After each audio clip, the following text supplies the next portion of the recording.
So now that we've seen the broad characteristics of that kind of business case proposal, what are the actual specific elements that we would want to have in our business plan? So let's have a look at those in a little bit more detail.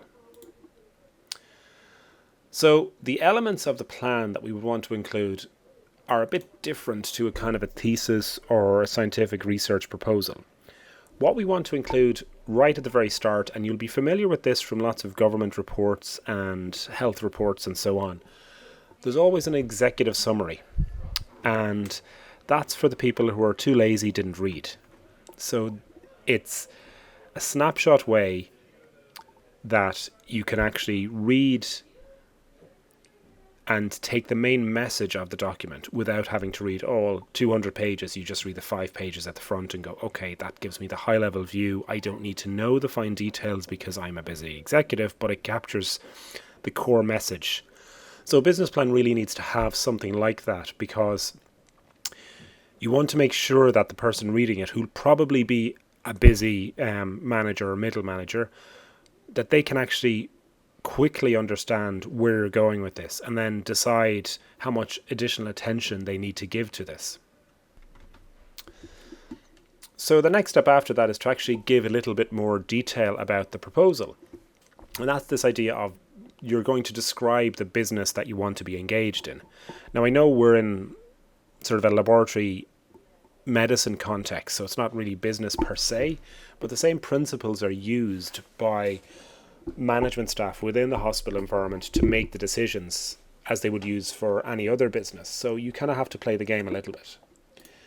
Now, you're drawing from those key characteristics that we looked at before, so the evidence, the clinical evidence, the financial evidence and so on. But you need to provide background and context for what you're doing. Now, there is a danger that you can sort of have too much technical or biomedical type information here. So it's important to be careful not to have too much of that. Just enough background really to make it work and to set the scene and make sure that it makes sense. You can take the opportunity perhaps to bring in examples of international best practice. So everybody else is doing the test this way and we're still stuck doing it the way that we did 20 years ago, and we're being left behind diagnostically and clinically. We've drawn our objectives from those characteristics. So remember, the characteristics said that we have to have very good objectives, like SMART objectives that are specific and measurable and so on. So you need to have those in your business description. And as well as those, and this kind of comes into that idea of that gap or needs analysis, we need to have our unique points of differentiation. What are the unique selling points? What make us unique and different compared to other businesses that are out there? Now, in some situations, there may not be a huge amount of unique selling points that you can leverage here, but there will always be something that you can say that make it unique, that you have the biggest lab in the country, so you're the busiest, so you need to be able to put this in, or you have a specialist lab for XYZ and so on. Now, that's the kind of proposal part. That's what you're intending to do. And you need to have a bit more analysis of what's out there. So this is the kind of gap/needs analysis taken to a next level. And you're looking at what are people doing right now? So what's international best practice? What is optimal from a clinical point of view? What is cutting edge? What's coming down the tracks? And so on and so on. And you're trying to understand how all of those things fit together so that your proposal becomes very obviously the best solution. And one way to do that is to look at what are the kind of challenges and opportunities of doing what you're proposing, and that's with a SWOT analysis. So if you're not aware, SWOT stands for strengths, weaknesses, opportunities, and threats. And the idea is that you basically have 4 squares and you kind of put in what are the strengths of doing it the way you propose. What are the weaknesses of doing it the way you propose? What opportunities will be there if you do it in this new way, and what threats will be there if you do it in this new way? So let's say you're going to automate. So one of the opportunities might be that you could get in additional income by becoming a higher throughput referral service, so that you can take more business from your clients, whether it's GPs or hospital labs. A strength might be that it's very, very fast, and it's very accurate from a clinical point of view, and it has benefits from a clinical outcome from a patient. A weakness might be the running costs are quite high. A threat could be maybe it's not completely accepted from the point of view of the medical environment within Ireland, or maybe it's a new test, so a threat might be lack of understanding of how to interpret the new test. So all of those things kind of need to be wrapped up, and you need to consider them. And you need to be honest, and you need to make sure that this really is evidence-based, because it will be obvious if you're kind of blowing your own trumpet and you can't seem to find any weaknesses or threats to it. It's all good stuff. That's not the way to do it. You need to be realistic. There are always threats. Okay? You need to have a look at what's out there already. So if you want to introduce a new test, is it actually good business sense or good financial sense to do that if, let's say, another hospital might have that test, and if it was not an acute test that you needed on demand, could you not just send away the samples and have them done somewhere else? Sometimes that's cost efficient, sometimes it's not. So swings and roundabouts here.